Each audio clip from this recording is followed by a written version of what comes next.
Hi, friend. I want to tell you a story. It was the year 2013. I was fresh off the boat, and I found myself in the middle of a university campus in Texas. I was full of hope, ready for a new chapter, but also completely overwhelmed. It was culture shock. I felt lost, confused, and painfully alone. I really wanted to connect. I wanted to be social. But the truth is, I didn't know how. In this episode, I want to talk about something that's all too familiar for many introverts. That's feeling like an outcast, like you don't quite fit in anywhere, like you're doing life just a little differently. And sometimes that difference feels like a burden instead of a gift. Let's get into it.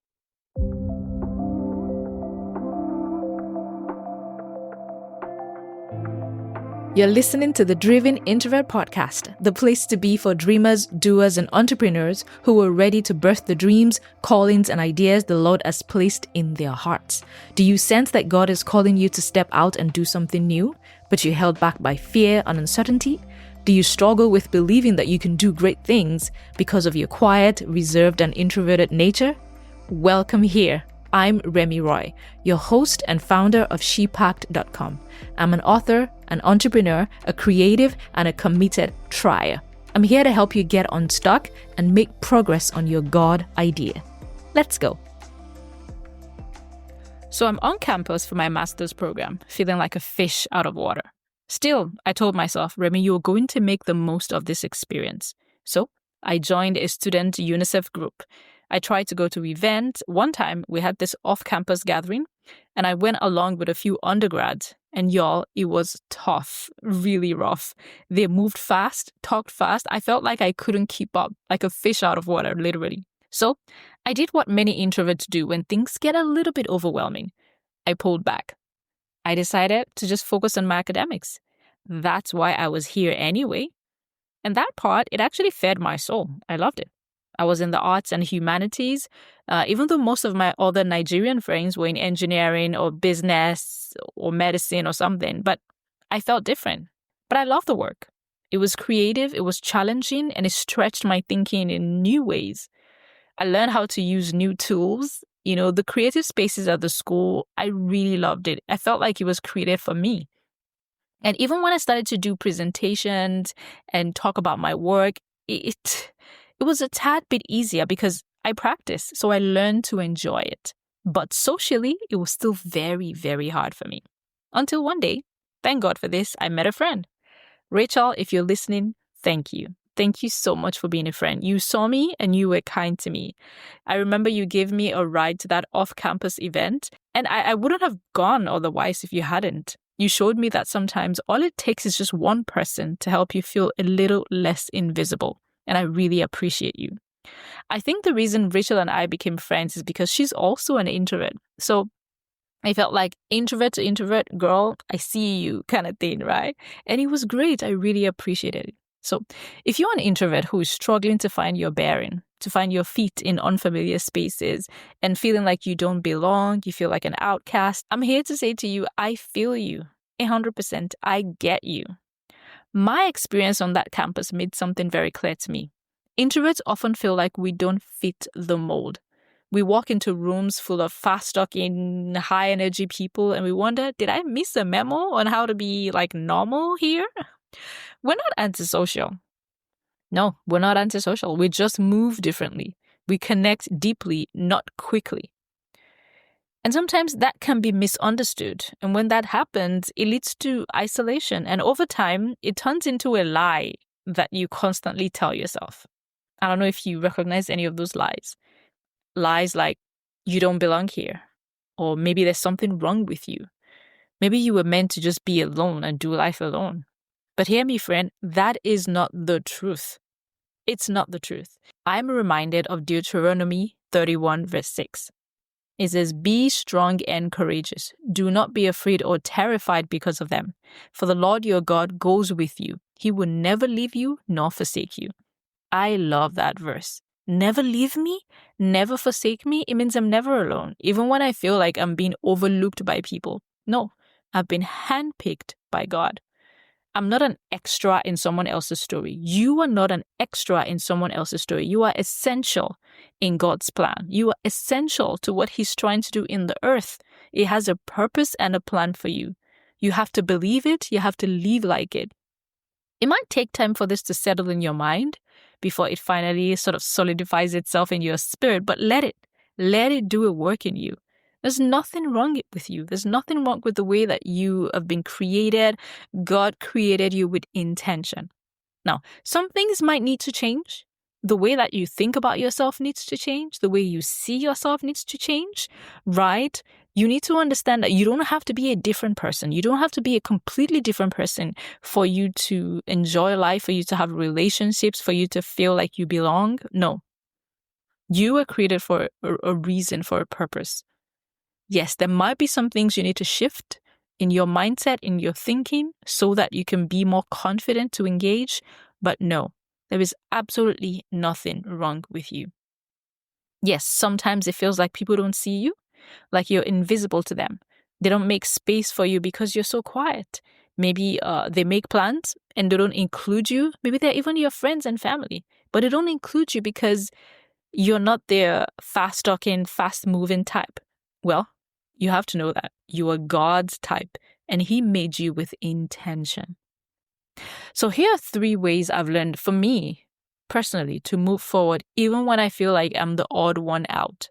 Number 1, name the lie and speak the truth. This is so crucial.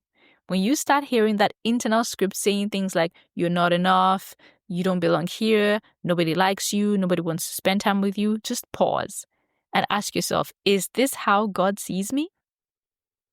And when you realize that, no, that is a lie, replace that lie with the truth. For example, if the lie in your head is no one wants to know me, no one wants to get to know me, the truth is you're fearfully and wonderfully made. That's Psalm 139 verse 14.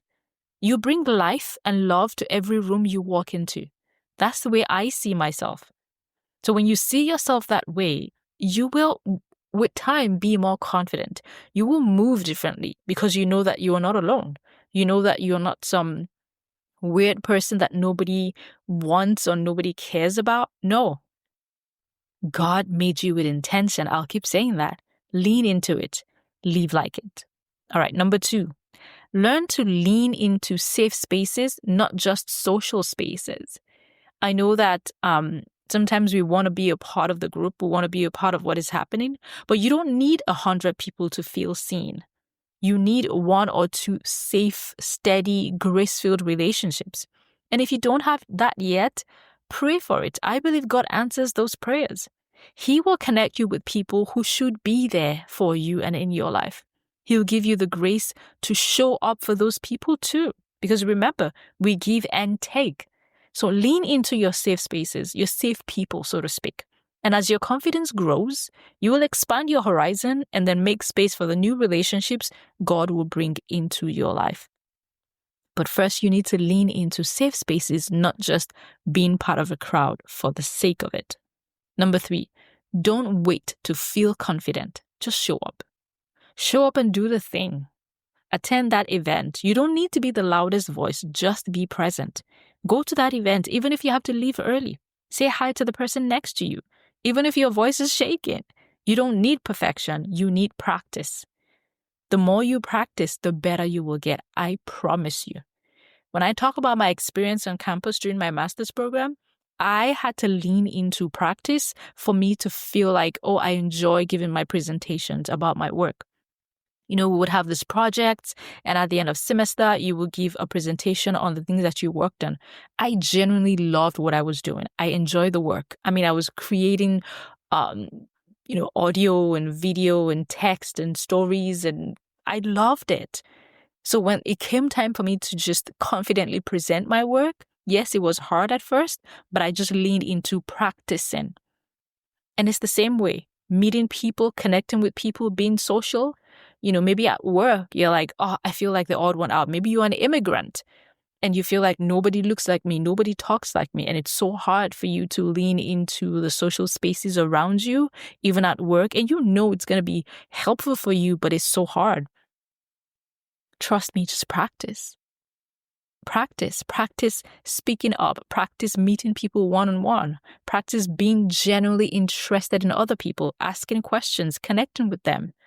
With time, your confidence will grow and you will become better at this.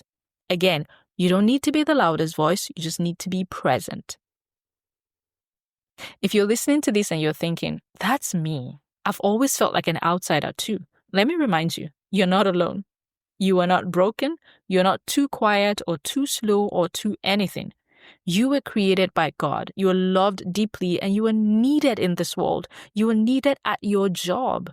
You are needed in that family. You're needed in that friend group, in that church, in that community. You are needed. You bring something unique, just as you are. Remember that. Remember that. All right. I'm going to recap the 3 strategies I think that will actually help you move forward even when you feel like you're the odd one out and no one cares and no one wants to see you or connect with you. Number 1, name the lie and speak the truth. You need to create that mindset shift that will help you see yourself differently, the way God sees you. Number 2, lean into safe spaces, not just social spaces. You don't have to be the loudest voice. You don't have to, you don't need 100 people for you to be seen. You just need your people. Find your people. And number 3, don't wait to be confident. Just show up. Go to that thing. Talk to that person. Do the thing. Yes, you might be afraid. Do it afraid. I promise you, things will change. Your confidence will grow. And things will definitely change for you. Lean into it and trust God with that process. All right. If this episode spoke to you, would you share it with one fellow introvert who might also need this reminder today? And also, I would love to hear your story. Send me an email at thedrivenintrovert@shepact.com. I read every message. Send me that email, and I'll see you in the next one. Thank you so much for listening. If you enjoy this conversation, please take a moment to follow or subscribe to the podcast. I'd also love your feedback on this episode. You can scroll down on your app and click write a review. I'd love to read your takeaways from this conversation. As always, don't forget to take courage, trust God, and go pursue your big ideas. See you next time. The Driven Introvert is produced by shepact.com and Remy Roy. Want to ask a question or share a comment on a future episode? Click on the link in the show notes to record your question in a voicemail.